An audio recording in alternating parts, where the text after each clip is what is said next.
Le week-end dernier, ça fait une semaine aujourd'hui, mais nous ne sommes pas à la même heure. Le samedi, aux alentours de 20 h, des hommes en tenue de police, se disant mandatés par le commissariat du 30e, sont arrivés donc au domicile du professeur Bamba Morifere.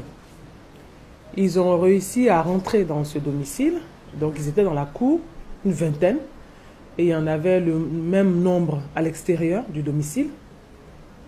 Et ils sont donc venus l'auditionner, nous ont-ils dit.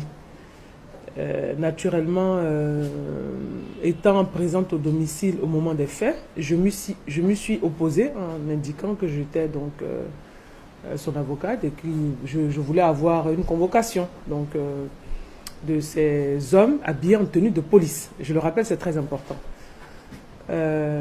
Évidemment, ils n'avaient aucun document.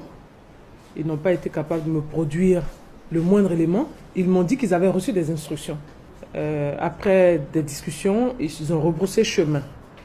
Le lendemain, dimanche, aux alentours de 19 h 30, ils sont allés donc au domicile secondaire du professeur Bamba Morifere. Ces hommes habillés en tenue de police sont allés à cette résidence secondaire avec des cagoules et ont donc enlevé le professeur Bamba Morifere.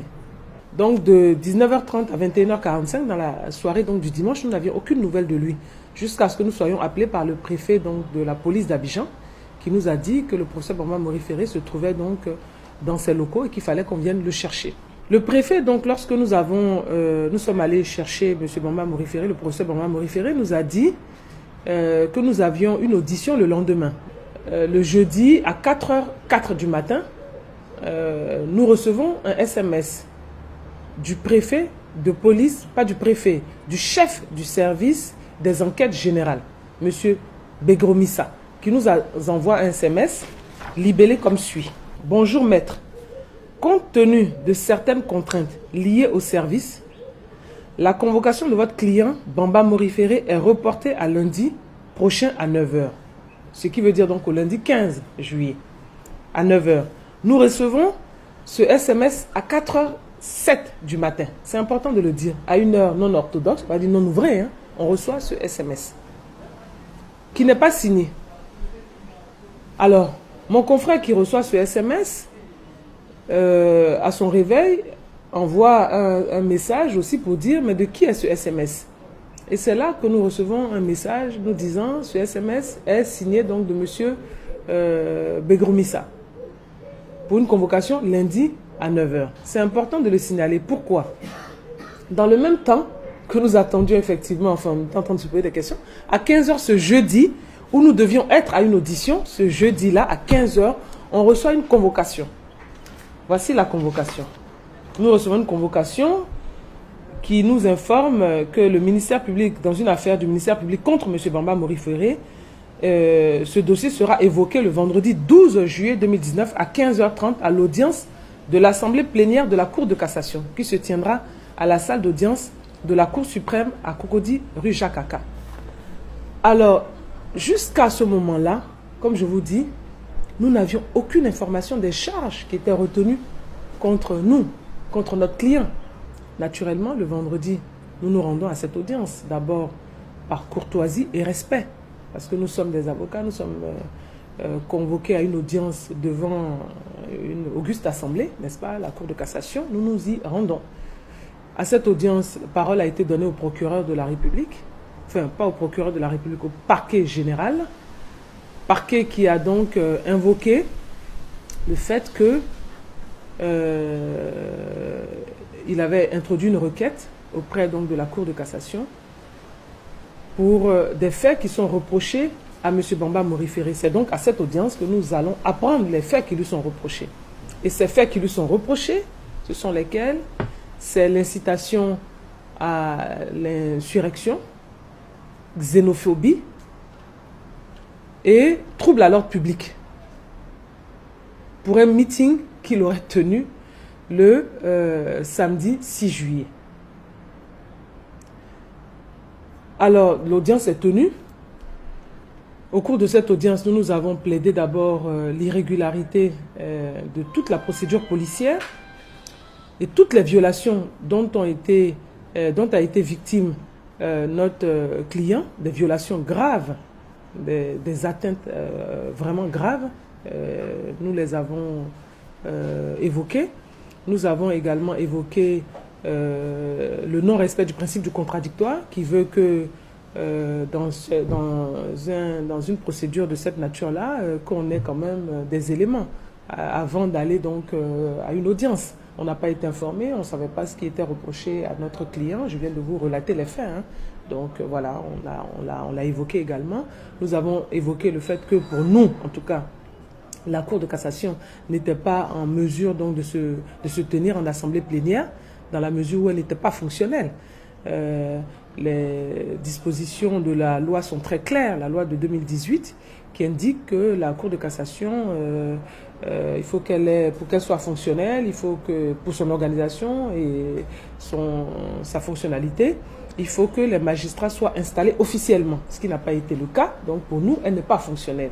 Donc on a évoqué tous ces cas.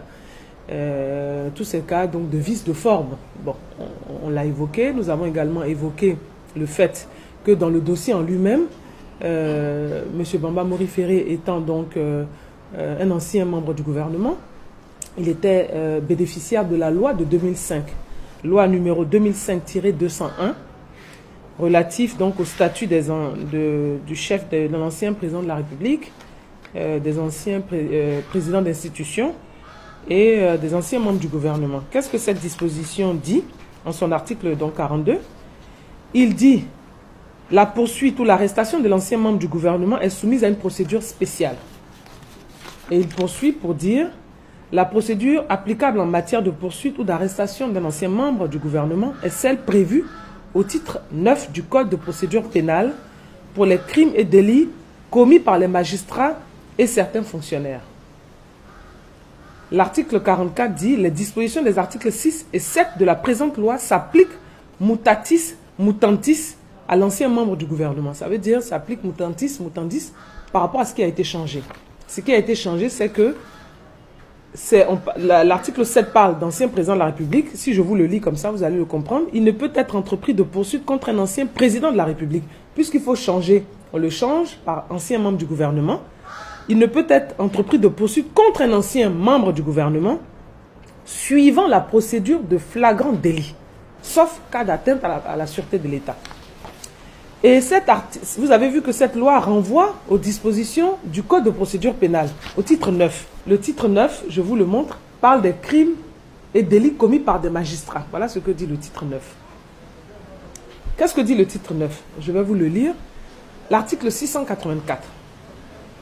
Lorsqu'un magistrat est susceptible d'être poursuivi pour un crime ou un délit, le procureur de la République, saisi de l'affaire, procède aux vérifications nécessaires et présente requête au Conseil supérieur de la magistrature au fin d'être autorisé à engager des poursuites. Et le Conseil supérieur de la magistrature qui est saisi se prononce dans un délai de 15 jours à partir de sa saisine. Et quand il se prononce, soit il décide de donner l'autorisation ou de ne pas donner l'autorisation en fonction des éléments qui sont en sa possession. Quand il donne une autorisation, c'est lui maintenant, Conseil supérieur de la magistrature, article 685, qui saisit la Cour de cassation qui se réunit en assemblée plénière. Vous voyez que c'est très clair. Donc, le mutatis mutandis, c'est valable pour ça. On parle de magistrat. Il faut transformer ça en ancien membre du gouvernement. Donc, les dispositions sont très claires. Et lorsque l'assemblée plénière de la Cour de cassation est saisie, elle maintenant, à son tour, commet un de ses membres qui va procéder à toutes les instructions nécessaires dans les formes et conditions prévues par le chapitre 1 du titre 3 du livre 1 relatif au juge d'instruction. Et là encore, lorsqu'il instruit le dossier, en cas d'arrestation de cet ancien membre du gouvernement, article 686, le Conseil supérieur de la magistrature, une fois de plus encore, doit donner son autorisation. C'est très important. Or, hier, qu'est-ce que la Cour de cassation réunie en assemblée plénière dit, elle dit, premièrement, malgré tous nos arguments que je viens de vous relater, elle nous dit, premièrement, on a été bien saisi. Donc vous voyez, elle a rendu une décision, c'est pour ça que hier j'ai parlé d'une décision à la Salomon. J'ai été bien saisi, je décide de renvoyer au tribunal. Pourquoi faire? Nous n'en savons rien. Je renvoie au tribunal. J'ai été bien saisi, je renvoie au tribunal. Mais nous, on dit non, vous avez été mal saisi. Vous n'auriez pas dû être saisi de cette façon-là, puisque le magistrat qui vous a saisi n'était pas habilité à le faire. C'est ce que nous, on lui a dit. Elle nous dit non, j'ai été bien saisi. Bon. Donc, si vous avez été bien saisi, est-ce que ça, c'est appliquer la loi? C'est appliquer les règles là que je viens de vous édicter? Pour moi, c'est non. Non. Mais je dis, je renvoie devant un juge, devant, pardon, pas un juge, devant le tribunal. Est-ce que là encore, c'est appliquer la loi? Je dirais non, puisque je viens de vous lire ce que la loi demande de faire. Donc, au regard de tout ça, bon, naturellement, nous attendons la décision, qui va donc être son arrêt, la décision de la Cour de cassation. Et lorsque nous aurons cette décision-là, nous allons entreprendre d'abord une rétractation parce que nous estimons que nous avons la possibilité donc de demander une rétractation. C'est que les magistrats reviennent sur la décision qu'ils ont rendue. Ensuite, nous allons évidemment utiliser tous les moyens qui sont à notre disposition par rapport à la loi, à savoir lorsque nous allons être donc devant le tribunal, on ne sait pas par quels moyens évidemment la suite va être entreprise pour ceux qui sont à l'origine donc de cette poursuite. Et puis nous, on va engager donc la stratégie et puis donc, enfin déjà arrêter notre stratégie et puis engager donc les mesures de défense de notre client.